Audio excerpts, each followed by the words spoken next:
عبدالغفور ہماری لاہور کی مل میں ملازم تھا۔ وہ بلا کا کام چور، سست اور دھوکے باز تھا۔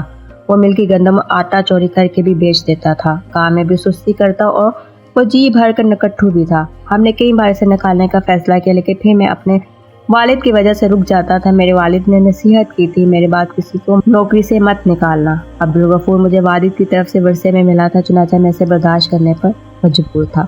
عبدالغفور کو زندگی میں کسی نے کبھی نماز پڑھتے نہیں دیکھا اور نہ ہی کوئی نیکی کا کام کرتے۔ وہ دبا کر سگریٹ بھی پیتا اور چرس بھی۔ وہ پوری زندگی مقروض بھی رہا تھا۔ ہم ہر سال اپنے ایک ملازم کو حج پر بھجواتے تھے۔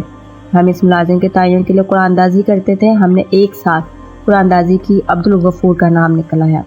ہم نے اسے حج کی پیشکش کی، لیکن اس نے انکار کر دیا۔ لوگوں نے اسے بہت سمجھایا، لیکن وہ نہ مانا۔ چنانچہ ہم نے دوسرے ملازم کو بھجوا دیا۔ اگلے سال پھر اس کا نام نکل آیا۔ عبدالغفور نے اس سال بھی انکار کر دیا۔ ہم نے تیسری قرآن اندازی کی، پھر عبدالغفور کا نام آ گیا۔ ہم نے تجربے کے لیے مرتبہ میں چوتھی مرتبہ عبدالغفور کی پرچی نہ ڈالی اور اس کی جگہ خالی پرچی رکھ دی۔ چوتھی مرتبہ پرچی نکالی تو وہ خالی نکلی۔ گویا اللہ تعالیٰ ہر صورت عبدالغفور کو حج کرانا چاہتا تھا، لیکن وہ نہیں مان رہا تھا۔ ہم نے اس پر بہت زور دیا، مگر اس کا کہنا تھا مجھے تو نماز بھی نہیں آتی، میں حج کر کے کیا کروں گا۔ میں نے آخر میں اس کے ساتھ سودا کیا۔ میں نے اس سے کہا تم حج پہ چلو جاؤ، میں تمہیں پورے سال کی تنخواہ اضافی دے دیتا ہوں۔ وہ لالچ میں آ گیا۔ میں نے مولوی صاحب کا بندوبست کیا۔ مولوی صاحب نے اسے نماز اور حج کا طریقہ سکھایا، دعائیں اور آیتیں یاد کرائی اور ہم نے اسے حج پر روانہ کر دیا۔ عبدالغفور حج پر گیا، حج کیا، طواف الوداع کیا، عشاء کی آخری نماز پڑھی، سجدے میں گیا اور سجدے میں ہی انتقال کر گیا۔ وہ مرنے کے بعد دیر تک سجدے میں پڑا رہا۔ ساتھیوں میں سے کسی نے ہلایا تو پتہ چلا عبدالغفور انتقال کر چکا ہے۔ آپ اللہ کے فیصلے دیکھیے، اس رات امام کعبہ کا انتقال بھی ہو گیا۔ اگلی صبح امام کعبہ کا جنازہ تھا۔ عبدالغفور کی میت بھی امام کعبہ کے ساتھ حجر اسود کے سامنے رکھ دی گئی اور لاکھوں حاجیوں نے اس کا جنازہ پڑھا۔ ہمیں اطلاع دی گئی، ہم سے نعش کے بارے میں پوچھا گیا۔ ہم نے اس کی بیگم سے پوچھا۔ بیگم کا کہنا تھا اللہ تعالیٰ نے اگر اسے خانہ کعبہ بلایا ہے تو پھر اس کی تدفین بھی مکہ میں کر دی جائے۔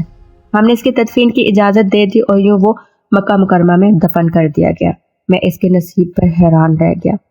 میں اس کی بیگم کے پاس گیا اور اسے عبدالغفور کی خوش بختی کی وجہ پوچھی۔ بیگم نے ایک عجیب بات بتائی۔ اس کا کہنا تھا میرے خاوند میں کوئی خوبی نہیں تھی، اس نے زندگی میں کبھی کوئی نیکی نہیں کی۔ میں خود حیران تھی، اللہ تعالیٰ نے اسے کس نیکی کا صلہ دیا۔ میں کئی دن سوچتی رہی تھی، مجھے اچانک اس کی ایک اچھی عادت یاد آئی۔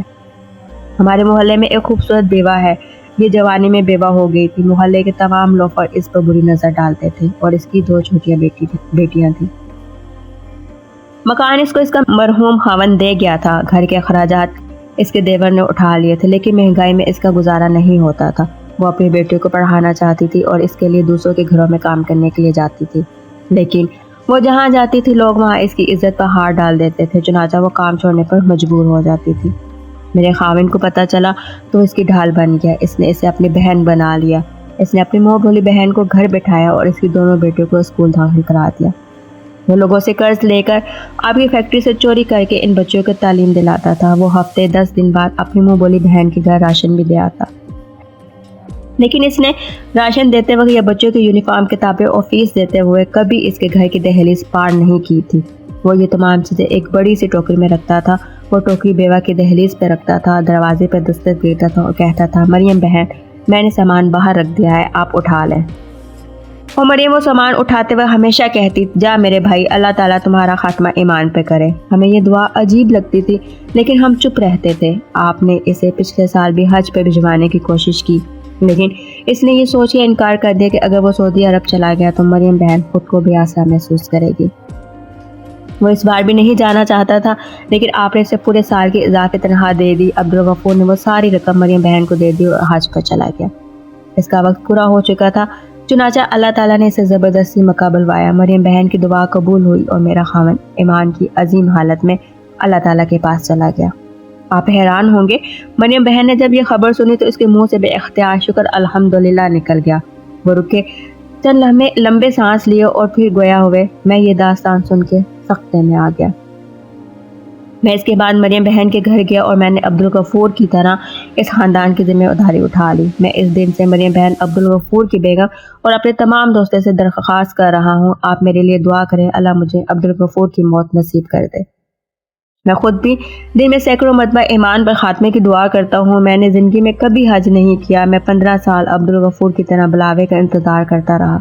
اللہ تعالیٰ نے بالآخر میری بھی سن لی، چنانچہ مجھے بھی عبدالغفور کی طرح زبردستی طلب کیا جا رہا ہے۔ میں جا رہا ہوں، مجھے یقین ہے اللہ مجھے عبدالغفور جیسے موت دے گا۔ وہ رکے، خوشی کے آنسو پہنچے، مجھے سینے سے لگایا اور اپنے بیڈ روم میں چلے گئے۔ میں دیر تک ان کے ڈرائنگ روم میں حیران پریشان بیٹھا رہا۔ وہ چند دن بعد حج پہ تشریف لے گئے، حج کیا، مدینہ منورہ تشریف لے گئے، عشاء کی نماز کے لیے مسجد نبوی گئے، سجدے میں گئے اور اللہ تعالیٰ نے انہیں اپنے پاس بلا لیا۔ وہ جنت البقیع میں صحابہ کرام کی قربت میں دفن ہوئے۔ اللہ تعالیٰ نے انہیں عبدالغفور کی موت نصیب کر دی۔